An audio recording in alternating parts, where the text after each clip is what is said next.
We begin today with South Carolina Republican Senator Lindsey Graham. Great to have you here, sir.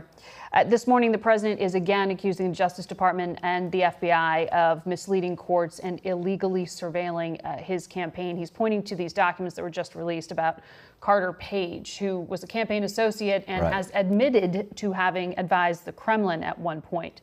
You sit on Senate Judiciary. Is the president wrong? No, I think the whole FISA warrant process needs to be looked at. The warrant on Carter Page was supported mostly by a dossier that came from Michael Steele, who was being paid by the Democratic Party to do opposition research. And the dossier was collected, I think, from Russian intelligence services. And if you ask the FBI today, how much of the dossier on Trump has been verified? Almost none of it. But you say mostly, not entirely. Therefore, was the surveillance justified? No, not at all in my view. If the dossier is the reason you issued the warrant, it was a bunch of garbage. The dossier has proven to be a bunch of garbage. So the president is correct? In my view, that the warrant, the FISA warrant process needs to be looked at closely by Congress. The main reason they issued the warrant was the dossier prepared by Mr. Steele. They never told the court that he was a paid operative of the Democratic Party. The substance of the dossier to this day is a bunch of garbage. I'm pressing you on this because you have expressed some concern about the president's skepticism about his own intelligence community and this specific criticism of the FBI and Justice This is completely different than Department. whether or not the Russians interfered in our election. They did. The Carter Page warrant is whether or not the Trump campaign colluded with the Russians. I haven't seen any evidence of it. But I think the president gets this confused. If you suggest that Russians meddled in 2016, he goes to the idea that, well, I didn't collude with them.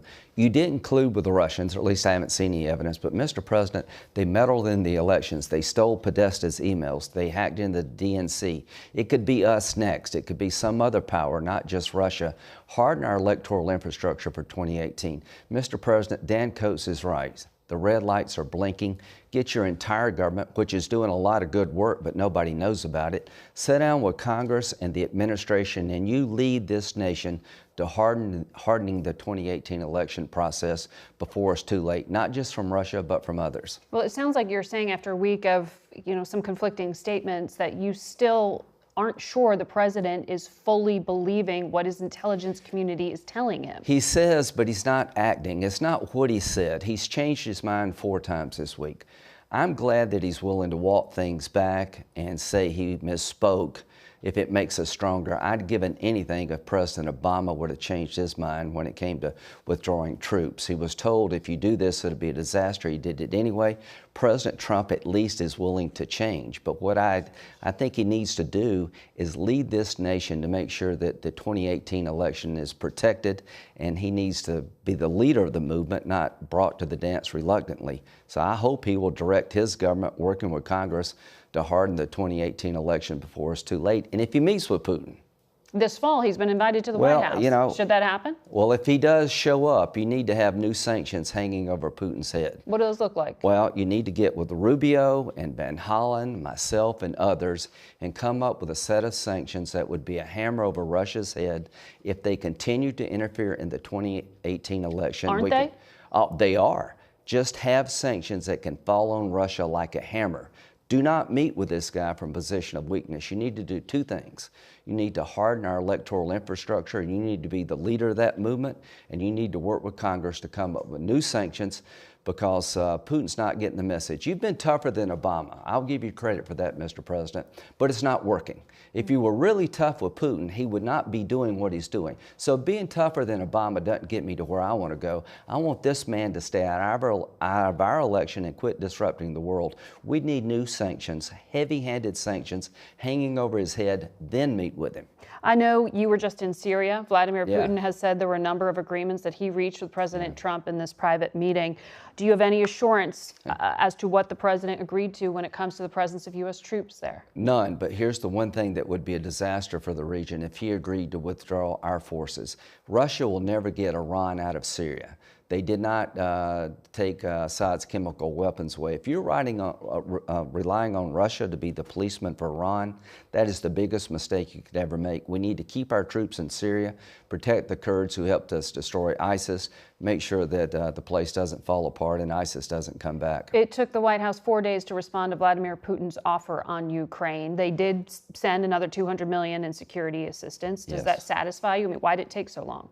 You know, I don't know. I don't know what deals were cut, if any, in that 2-hour meeting. And I don't mind with the president meeting with Putin again. You don't get a mulligan in this business, but you do get another start. You know, when Kennedy met with Khrushchev in Vienna, it didn't go well, but he eventually got his footing with Russia. I hope Trump will get his footing with Russia. He's been tougher than Obama, but he hasn't been tough enough.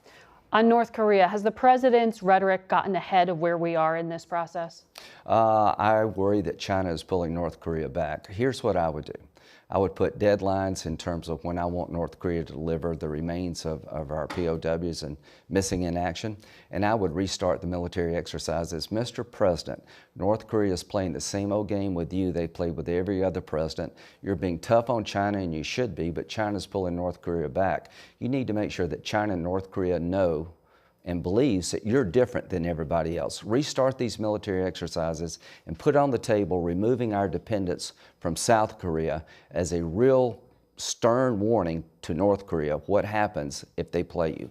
I want to ask you a little bit about how the president's trade policies are impacting your home state of South Carolina. BMW is the largest exporter of cars from the U.S. Their biggest plant is in South Carolina. How much damage is this tariff war doing? It's hurting, but the biggest damage will be if we allow China to continue to cheat. They can build a luxury car that will be just like the X5 in China. They can build Boeing, they can build wide-body jets just like the 787. If we don't stop China from stealing intellectual property and having business practices that no other country would accept, all these companies that are complaining about the tariffs today will be driven out of business. I'm willing to accept some pain. I'm willing to push back hard against China, but we need to get a good outcome. Start with Mexico and Canada, Mr. President. Let's don't fight the whole world. Let's get our backyard in a good spot. But the tariffs that he's threatening on automobiles are coming from Europe, not China. Well, China put a 40% tariff on BMWs going into China from the United States. They make 81,000 cars in Greenville, South Carolina, sold to China, the X5. There's a 40% tariff on that product. It's hurting us in South Carolina. I don't know how you get China to change if you're not willing to experience some pain. The European markets need to be opened up, but the Europeans are not our enemy. Mexico and Canada are not our enemy. When it comes to trade, China is our enemy. And we know European negotiators coming here this week, so we'll be watching that. Senator, thank you very much. Thank you.